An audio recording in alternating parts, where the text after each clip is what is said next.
It's Kevin and Brenda, and we are back for the Caldwell Night Rodeo, the 81st annual Caldwell Night Rodeo, or the Cowboys of the Stars.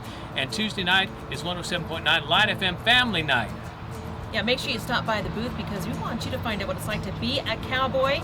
We want to send you and a buddy away for a weekend at the 40 Longhorn Guest Ranch.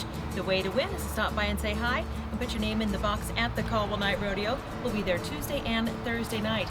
And with this being the 81st annual Caldwell Night Rodeo, we thought, you know what goes on behind the chutes and what really goes on, especially if this really is your first rodeo. And we're here at Rodeo Fever with Kevin and Sheila Hansen, and we're going to find out more about what it takes to be a steer rider or a bull rider. So say someone's gone to the rodeo all these years, or this is their first rodeo, what goes on behind the chutes? Because we can see a flurry of activity. We see the rider getting settled. What is happening back there? Right now what you got going is you got a lot of stuff going. The kids are mentally getting prepared to get on each stock that they've drew that night. They also got to make sure their helmet's on, their vest on, their spurs are on. They've already went to the bathroom.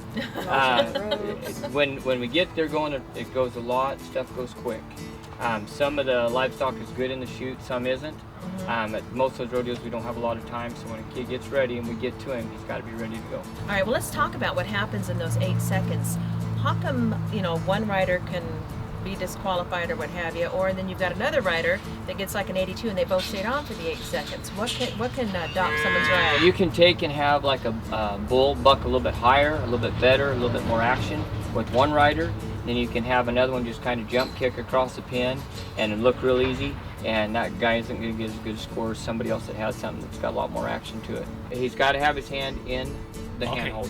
Yeah, in the handhold. Some of the other rodeos, it can be the tail of the bull rope. They can still have it, but they got to be somehow connected to the bull. Yeah, the steer. yeah. They can be hanging off to the side, but they got to have that hand in. So what you're saying is with the junior rodeo, the steer riding is just as intense as the bull riding? I think it's probably more intense on certain things because these kids, some of them haven't been on, say, 50 to 100 head, where a pro bull rider might have been on 5,000 head.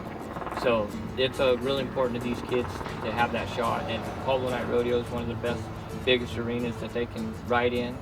Got great crowds, great support, good rodeo. Make sure you stop by, get registered to go to the 40 Longhorn Guest Ranch. No obligation, get your name in the box, and of course we'll see you at the 81st Annual Caldwell Night Rodeo.